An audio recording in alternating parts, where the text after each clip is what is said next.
TV. Sponsored by A Taste of Cyprus, Chisora. Now doing deliveries. Welcome to Bodybuilding TV. We are here at the Taste of Cyprus, world famous Taste of Cyprus, with Micky Theo. It's been a little while since we've done an interview with the Taste of Cyprus. It's been a while, yeah. It's been a little while, mate. Months. It's been a how you been, mate? You've been dragging me in the cars, the rented cars. Rented cars.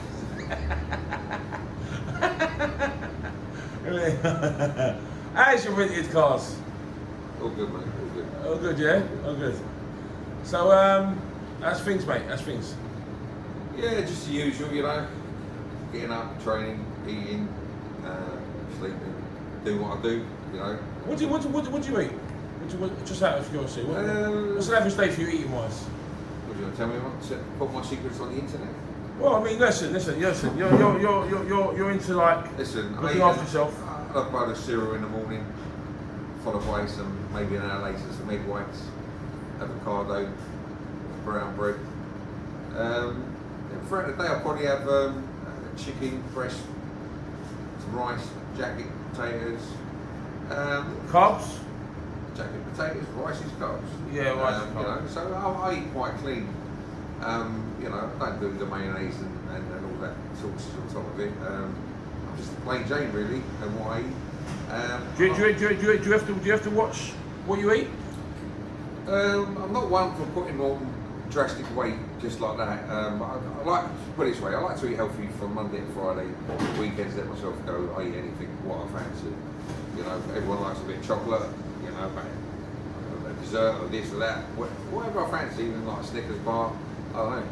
You know? Well, do you have cheat days?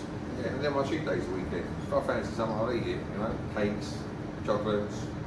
Yeah. What about like fast food? Do you ever have a pizza or Chinese something like that? Yeah, it's all good for you. Because if you're used to being eating clean all the time, once your body hits the junk, it's like, whoa, what's going on here? Your metabolism speeds up to fight it, obviously. So if anything, it does you good. So yeah.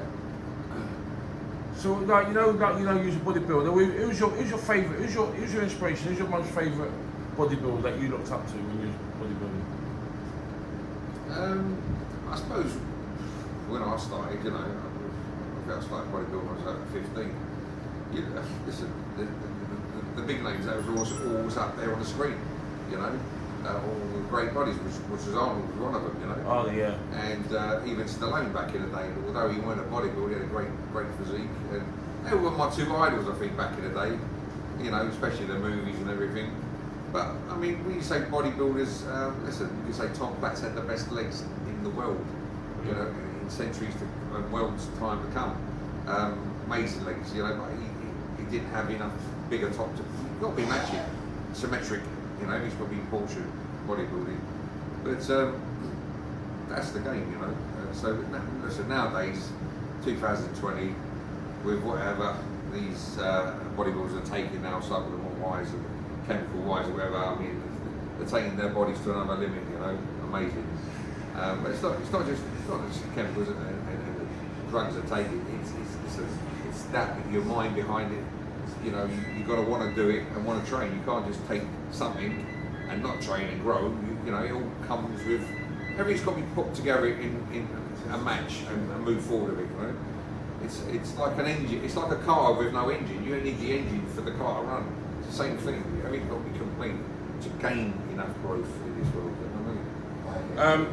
So basically, there was a video of you in a bodybuilding competition, and apparently you kicked off because you finished fourth. What happened there? I think I was robbed that year. Listen, I deserved second worst ways. You know what I mean? I could have took it, but fourth was a bit of an insult to me. So listen, I lost it at the time. Did you throw the trophy on the floor? I threw the trophy and trying to aim at the judges, but that trophy was a big marble, heavy thing. You know what I mean? And went backstage, done what I done. You know. I lost it a little bit, you know. I'll tell you why, because I died for 12 weeks, 3 months. Yeah. And severe dying, you know. We give up everything for that trophy, for that victory, that number one, you know. And listen, well, if you can see me going fourth place, it's like going, that to me in boxing is like going second place, isn't it? Yeah. So my hunger's there, my desire's there, and it's always been with me. since a kid. Yeah. Yeah. So I can't take second place. Yeah. I've got to be number one. Competitive spirit. Very competitive. Whatever I do, if it's eating, if it's running, if it's sprinting, you know, I don't do seconds. Unfortunately, we had 12 guys on stage that day. You know what I mean? I'm fourth, but I didn't accept it. You know, so I'm telling them where to go and where their trophy can go as well. So, but listen, that was back in the day. Okay, but no. Did you win any titles? Sorry, did I win any titles? Yeah. I won about, well, I've probably done about 16, 17 shows. I won them all apart from that one. Wow. They put me fourth. They banned me for 2 years for stupidity I'd done by throwing it at the judges, losing it. I came back bigger and stronger and won it. Wow. But I would not stop till I won that, you know, that title, the British Heavyweight Champion. So you got a competitive streak. Definitely. 100%. And I've got a very big one for this is why I called John out at the end of the day, being older than John as well, yeah.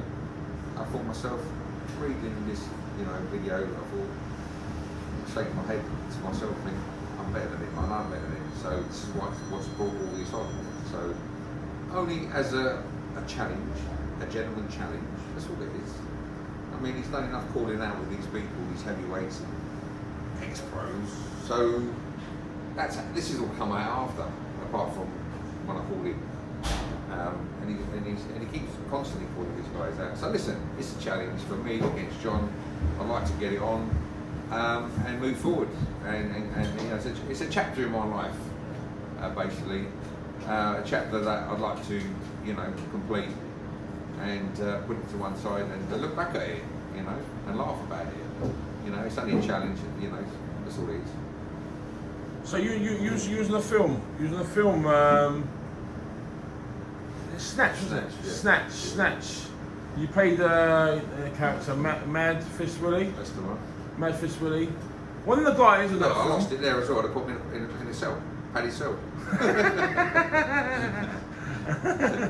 The nut went. Yeah. Done up the cell. So one of your co-stars in that film, you go by his name is Vinnie Jones. Yeah. Bumped into him yesterday on set. Main man, Vinnie Jones. Listen, mate, got one thing to say. It's been emotional. Fucking nice.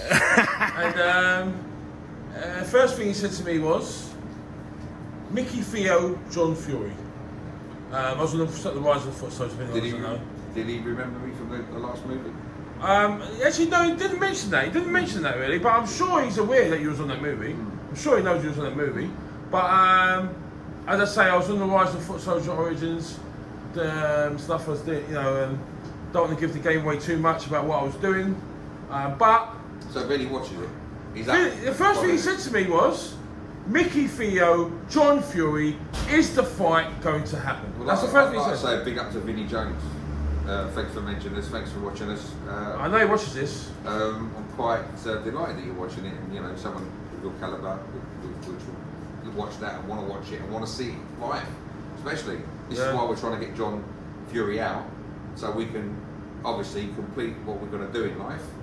His challenge against me, and show everyone out there, even the professional Hollywood stars, and the rest of the people in the world that want to see this fight. That's what we're aiming for. Yeah, but it takes two. So I'm here. Yeah, he needs to come out now. Yeah, I'm actually sorting the date out as we speak. So I know I said it about 2 weeks ago, but I'm still waiting for the boys to come back, and it'll be filmed on a high level. Yeah. Some sports channel is going to be taking over and doing it for us. It'll all be done correctly in a secret location. Even if it's a lockdown, we still get it on. We've been speaking to certain police departments back in the day in May just gone, and they've okayed everything. So yeah, we can get this fight on and move forward. We've just been fighters, the refs and the corner people, basically no crowds. It'd probably be strict, if it's on a strict lockdown, it'd be just pay-per-view or streaming. But no, we're aiming to get it going and looking forward to it, basically. So I mean, it's from the man on the street to Hollywood A-listers. They all want to know, and they're all interested. And they're watching this. They're watching all this. I want to say to you is, where is John Fury? He's hiding. Do you know where he is? Have you seen him? Have you heard from him? I don't know where John Fury is. I don't know what he's doing. I believe that you wanted to, you know, do some sort of interview with him, and he hasn't come back to you. So let's put that to one side at the moment. John Fury, if you're listening to this, which you probably will listen to it soon, Boominate wants to get you on his show. I want to get you on his show, and maybe we do a threesome, and we'll talk about how the fight is, what it's all about, how we're going to move forward. I don't think it'd be a good idea if both of you was in the same interview. I said if you would like. I can't see both of you sitting around eating a kebab. We won't be sitting around eating kebabs. Oh. You might be sitting around eating kebabs. That's all I've got to say.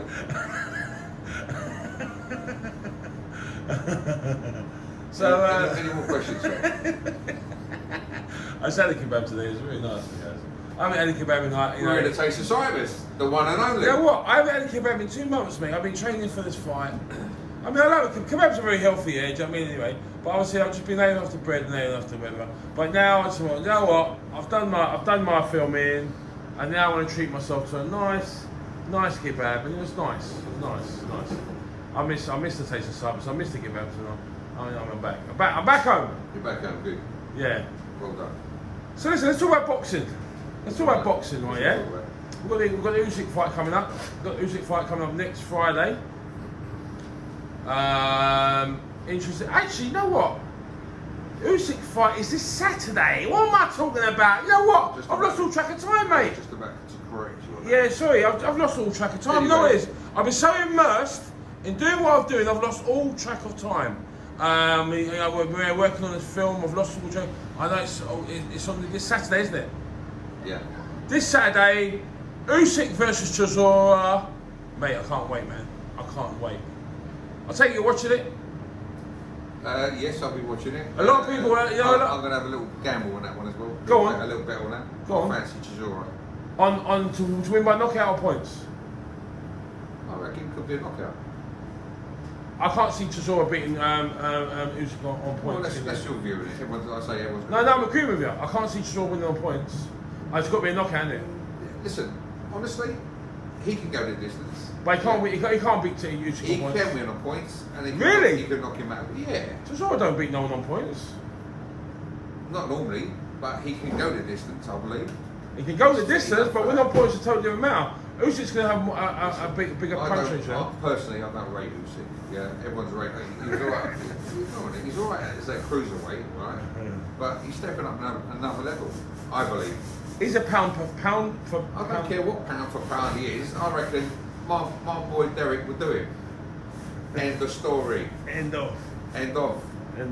But listen, you know they say you can't sleep on Usyk. You can't sleep on him.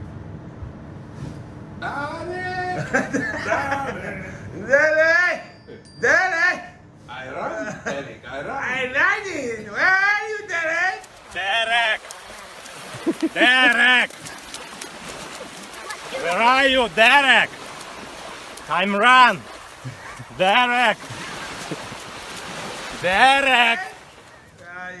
That's so funny, the way he speaks. So another thing as well I want to talk about is Kell Brook.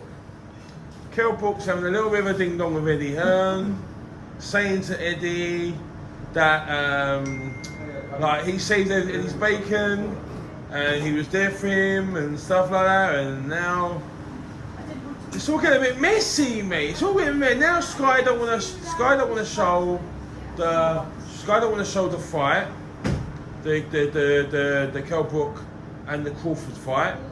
Now they're going to Premier Sports on 999. There seems a little bit going on behind the scenes that we don't know too much about.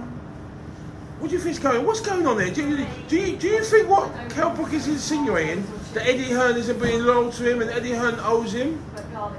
Listen, it's all cat and dog when you've got a promoter and you've got your boxer. I mean, Eddie's got so many boxers signed up to natural boxing. You know, there's so much going on there.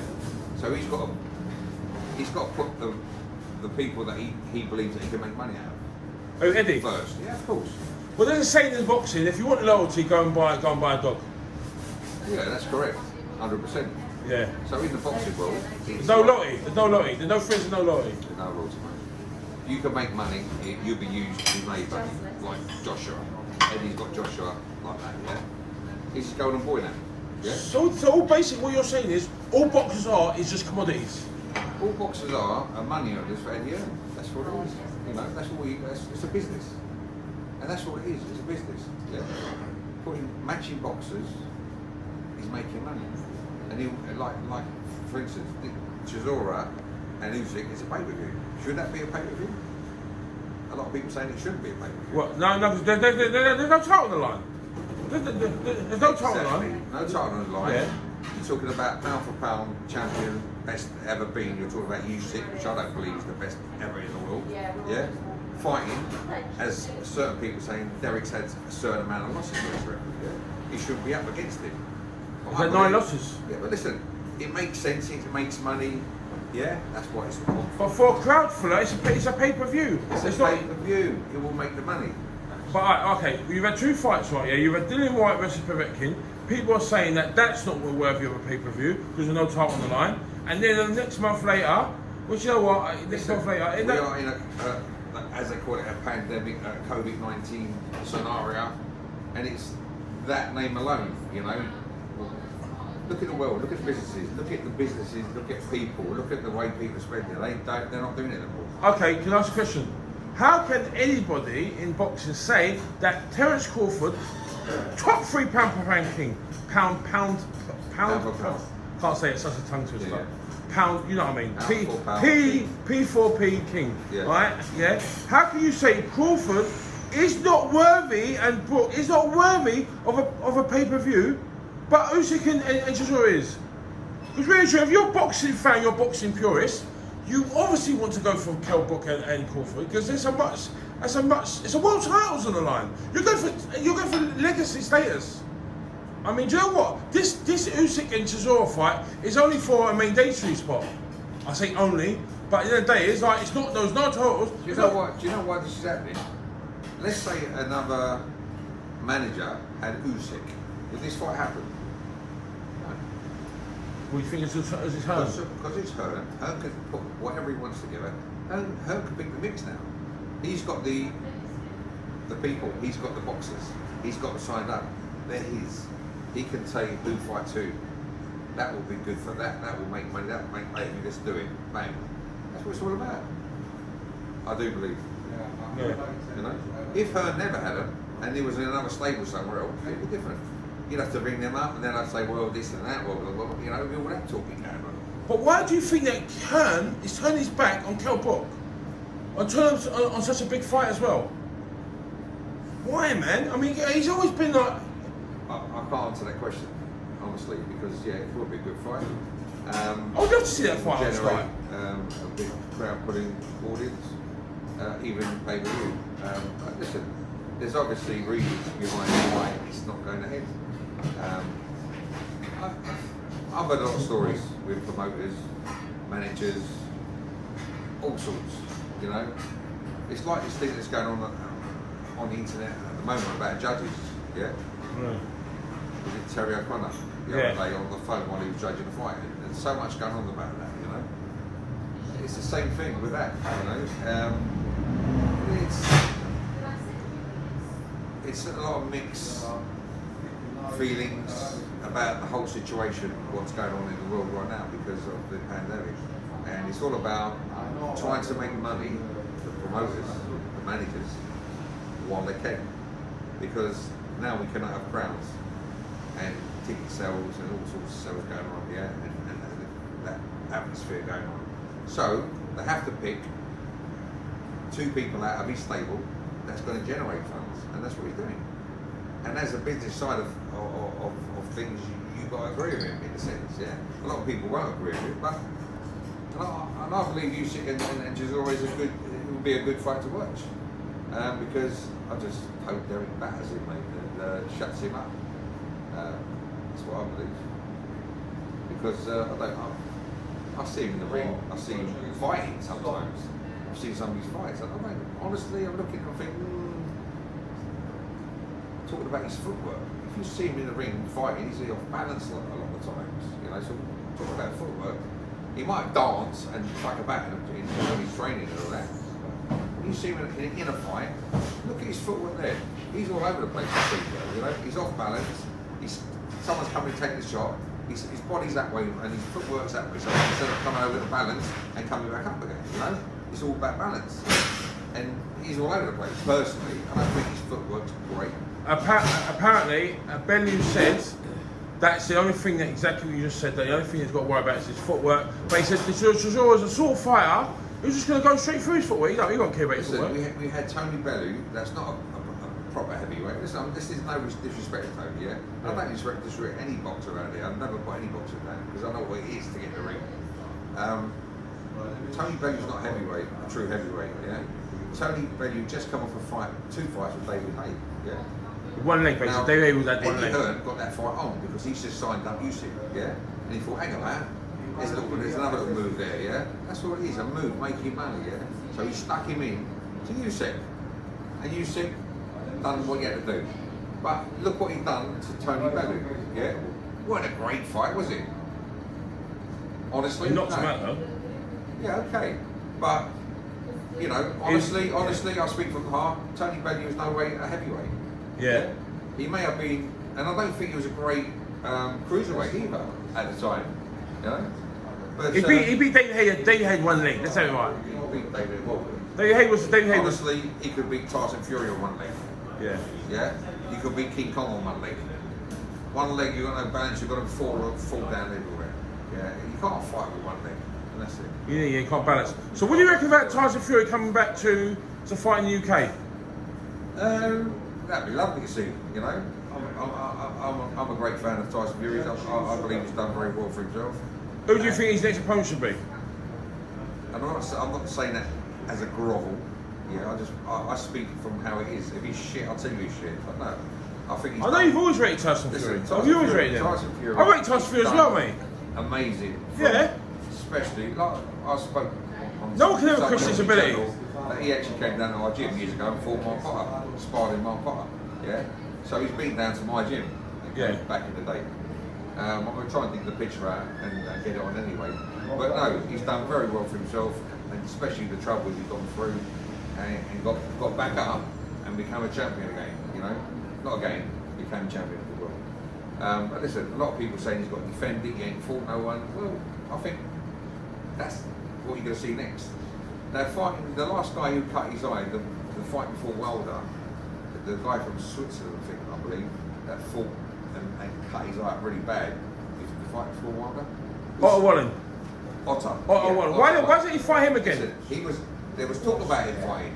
He should do, I shouldn't think he? it's a dangerous fight if he fights him again. Yeah, but your thing is, he should set the record straight, really and truly. No, I think Tyson wanted to set the record straight, but I don't believe Frank Warren would allow that. It's a dangerous fight. It's a dangerous fight. And now if he takes him out, which he could, and he almost did last time, and I'll say that from my heart, if that happens again, a rematch, I think that's going to be a 50-50. What do you think about what I see, that Otter's got heart, you know. Yeah. What do you think about Deontay Wilder? He's got height, he's got reach, he's got everything. That will upset Tyson. What do you think about Deontay Wilder? What do you mean what I think about him? What do you think? Will there be another rematch? Huh? I think that's still to happen, that match, yeah. It doesn't look like it's going to happen within the time frame, though. Not within the time frame, but legally it will happen because they'll make it happen. Bob Arum and Shelley, whatever his name is, will make it happen. I've heard rumours that what they're going to do is they're going to put Deontay Wilder as a mandatory, and then as an interim challenger, as an interim champion, and then have the fight with Joshua. That's what I heard. I'm not sure whether they can have the fight with Joshua before they fight Deontay. Yeah. I don't believe they will. No, they can. Because what honestly, they're making up the WBC. They make up as they go along, mate. They make up as they go along. That geezer, Mauricio Suleiman, he makes up the rules as he goes along. Contracts are contracts, yeah. Yeah, but what? I don't believe he can move forward unless that contract's fulfilled. Yeah, but Deontay Wilder's not ready. Another thing as well, I heard he's injured. Another thing as well, I heard that Pulev is injured as well. Really? Who's the next one for? Charles Martin might be taking Pulev's place. Forget it. Charles Martin? Yeah, no, that guy. He's a nobody. Yeah, but he's number. He gave the belt to Joshua like that. He's number 2 he's at number 2 in IBF. They reckon that if Pulev pulls out, which he's going to, that he's not going to be ready. I don't believe that. I just think there's stories. I think Pulev's going to come in. Cooley's ugly, right? It's a very strong rumour. A prime position right now. Yeah, but if he's injured, he's injured. I don't believe that. So is Wilder. Maybe that's word going around to upset the other boxer's mind. You know? Alright. They may not train as hard. Oh, he's got injury, he knows probably. Well, the rumours were right about Deontay Wilder having a bicep injury. I thought that was bollocks. Apparently that's true. I thought he had more of an eardrum damage the way that fight went in the first fight. I've heard loads of things. I've heard that he bloody I heard something about there, something on his head or something. He's like, what was it called again? He had a head injury or something. There's loads of things going on there. Oh yeah, there's so much bullshit. Heavy for Costume, this, dragged him conspiracy theorists, they're all going mad. Like, I mean, all this shit. Do you know what I mean?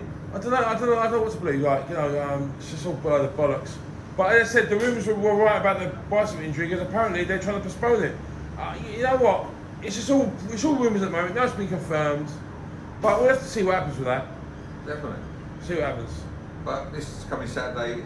I got my money on Chisora. Chisora knockout, yeah? Chisora knockout. That might be good odds. Derek, do your job, mate. Davy's done a great job in getting you ready for the show. So I'm say, go out and do what you got to do. Do you know what, right? Because you know what, you've got quite a lot. I've got to say, you've got quite a lot of predictions right, and I'm going to be doing like a little predictions show. So I'm going to have to get some of your tips on it. Get some of your tips on the show. Yeah, no Do problem. you know what I mean? And like, you know, share it with the viewers. My Vinny Jones. My prediction is Derek Chisora will knock out or even win on points. He'll win the fight either way. Yeah. Yeah, because it will prove what Usyk is not. This big bubble he's been made out to be. He's not. It will pop on Saturday night. Right, we shall see. We shall see. So put your money on Derek Chisora. He's the man. On that note, we're going to leave it. Boomminator TV. Make sure you like, comment, subscribe, and push the notification button to get instant notifications. Boomminator TV, we out. Boomminator TV.